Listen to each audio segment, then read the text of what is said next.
This evening, I'd like to talk to you about the pain that I know a lot of us feel about opening up and sharing ourselves in relationships. If we're a person that feels that we give more in relationships than our partner gives, if we often feel conversationally like there's this give and take that isn't happening, if we're often feeling like we really need and want somebody to open up to, or maybe even dump our problems on someone who's going to be sympathetic and lend us an ear. First, to get started on this, I think we need to talk a little bit more about codependence and what it actually is and where the term came from. Then a little bit later, I want to give some specific examples of, where I think this wound started from. Codependence is a term that was first invented to describe the partners of people who were drug addicts or alcoholics. Now, being the partner of someone who's a drug addict or an alcoholic doesn't in itself make you sick or have a disorder. But what was interesting for sociologists and psychiatrists and psychologists who were working with these people and sometimes working with their partners is that what they discovered is that these people actually had quite a lot in common. It turned out that many of them had also cared for alcoholic or drug addicted parents when they were young growing up, and this had groomed them or trained them in a negative sense to be looking for and involved in this similar kind of relationship as an adult. Unfortunately, what children learn from that kind of relationship with a parent is that conversation isn't necessarily playful, it isn't necessarily light, it isn't necessarily fun or two-way. And what can happen is that they can end up carrying this wound into their life where they're looking for their turn. So they had this parent who was very self-centered, who maybe could talk for hours about themselves and their problems and expect the child to be interested and play audience. So this child grows up waiting for their turn. When is it going to be my turn that somebody's going to be interested in me? Now, this is understandable, but it also isn't healthy. A lot of that may be going wrong in your relationship is a matter of things that you need to unlearn as much as it's a matter of things that you need to learn before you can learn all the great new skills that, we teach some of, and, there's lots of people teaching. First, you actually have to deal with and face the fact that the way that you're doing things maybe isn't going to work the best at forming the connections that you want with other people. I'd like to use the example of a girl who was quite prominent in the media it was, I think, a couple of years ago. And, this is a fairly stark example. This is fairly extreme. But I think it really does highlight what I'm talking about here. She was actually abducted and she was held captive for 18 years. And in that time, she was not only sexually abused, but she was also basically, made the audience of this man who was a drug addict and who not only raped her repeatedly, but expected her to be his companion in listening to him with his very self-centered and self-indulgent and emotionally manipulative sort of worldview and place where he was.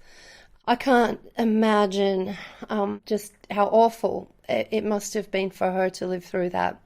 And I'm in no way making light of that. But I do think that it's worth looking at what happened after she was rescued. And then we have the media move in, we have book publishers move in, and we have a lot of people really encouraging her to tell her story in a way where she's divulging a lot of really personal, intimate details about what she went through in a very monologue kind of way where I think I think there was interviews that she did that went on for hours. Now, I understand that in doing this, she felt that she was maybe helping to warn people that this happens, to really go into detail about what had happened to her. And I really don't want to be seen as judgmental here, but I think that this really is a case where if you want to see it, it's quite easy to see that she learned this behavior that, from this man. This is what she's learned for 18 years, that this is how people talk. And she may not have seen that the people that were asking her questions and interviewing her in the media, for instance, may not have necessarily really had her best interests at heart, or the best interests of her audience at heart, in getting her to relay these stories. Because if you think about it, a lot of people tuning in and a lot of people asking her questions, really may have not been doing that for the right reasons. Talking in detail about that kind of stuff can produce, people who have these unfortunate desires to copycat, and it's just not always positive.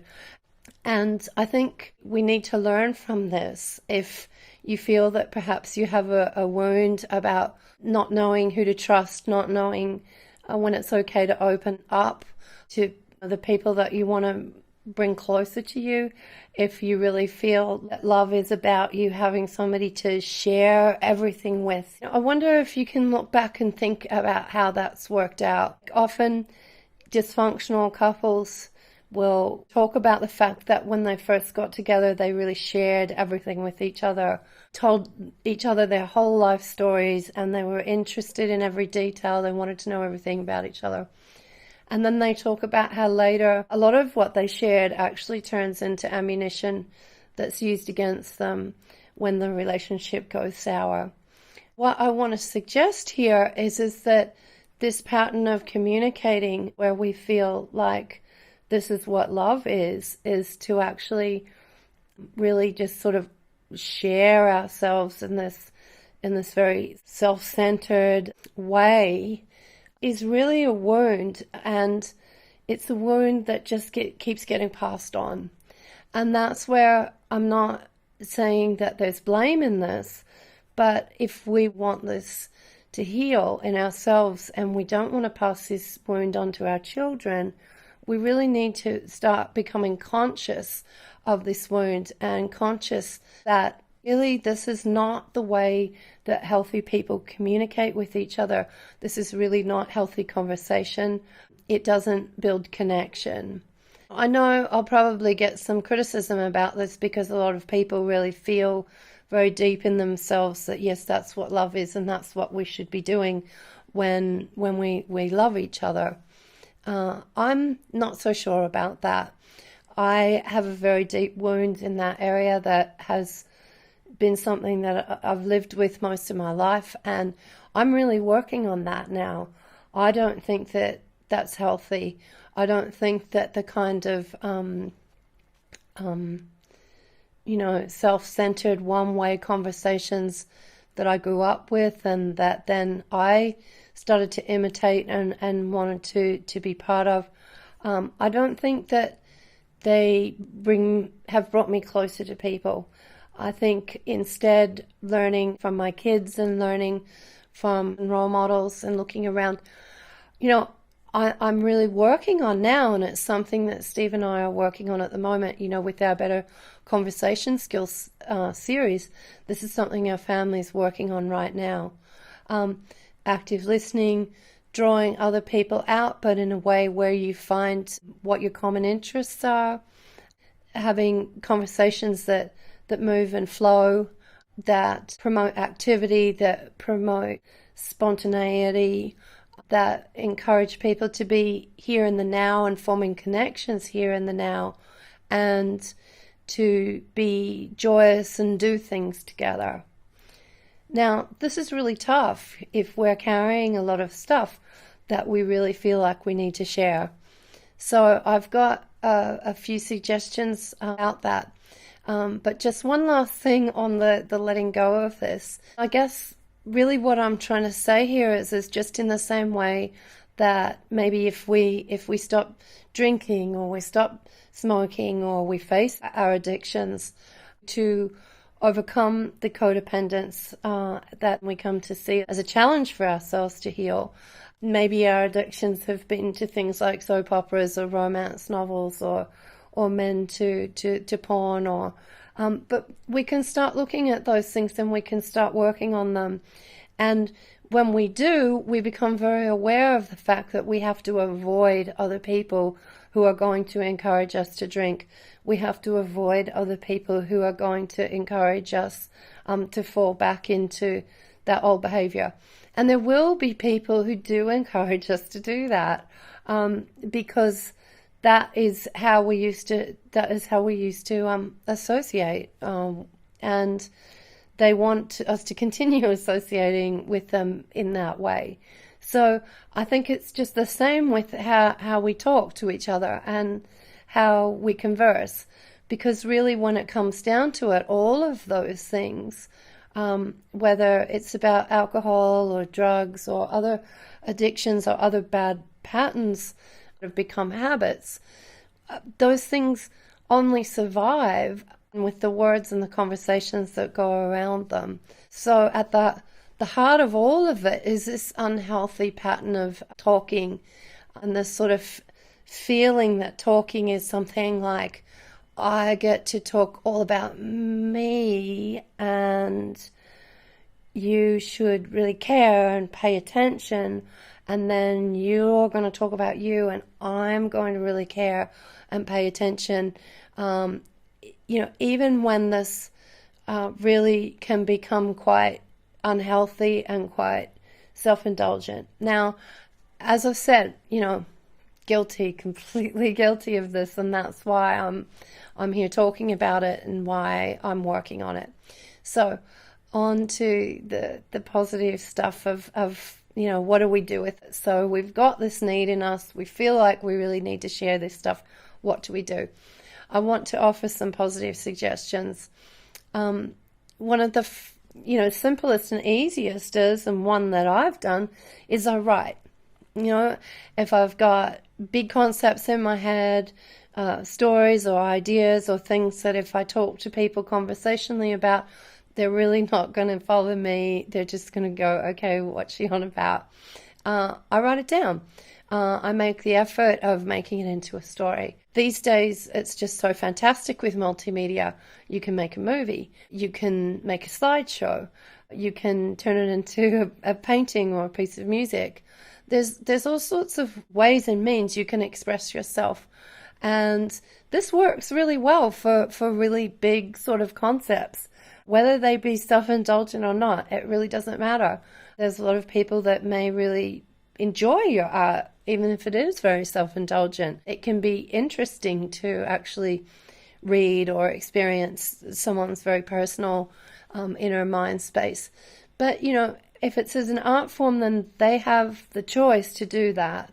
And they're doing that because they really are interested, and it's out of their own desire and interest. So, that's one way.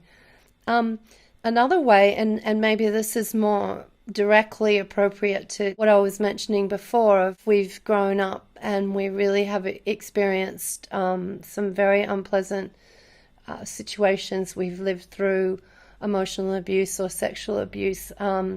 We've been neglected as children or as adults. I know right now, something extremely current is, the post-traumatic stress and just the horrible, horrible, horrible things that people are just dealing with that are faced with war. And whether it's in their own country or whether it's servicemen coming back from war and they don't know how to deal with these things that they're carrying. And what do they do with them? Is it stuff that they really want to share with somebody, when just the horror of what they've seen is hard for themselves to carry. Now, I don't want to make light of these experiences, but what I am saying is that sometimes there is things that we have experienced that I really do think it's best that we just clear out and we don't carry. Clearing it out isn't going to mean that we lose the lesson that we learned.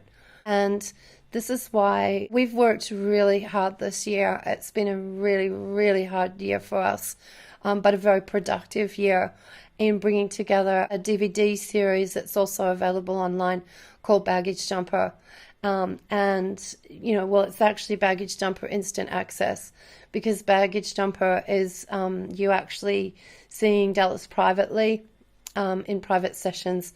That's very expensive. That's like over $1,000 to do the series with her privately. What we've figured out is that it's really not necessary. She can teach you the techniques that she uses to help people very quickly overcome PTSD and to actually leave these experiences behind and to dump them, as she says. She can teach them to you without her necessarily having to hear your story. It's actually better that way, because you don't actually learn to stop sharing your story, and that you don't need to share your story from sharing your story. You actually learn how to deal with it yourself. And she has some just amazing tricks and tools and methods to do it. And her coaching series is still quite personal. You really do still feel like you have the support of another warm and really intelligent and really big-hearted person there with you, helping you through it. I know Dallas, she's been a very close friend of mine for a long time now, and she is genuinely warm and big-hearted and very intelligent and very caring. So I hope you'll think about the things that I've shared with you this evening. I stayed back late to talk to you about this, to get a little bit of quiet time where, we could, maybe connect. Let's talk, let's share, let's laugh, let's dance, let's sing, and let's bring some spontaneity into our conversations and into our connections. I'll talk to you again before Christmas.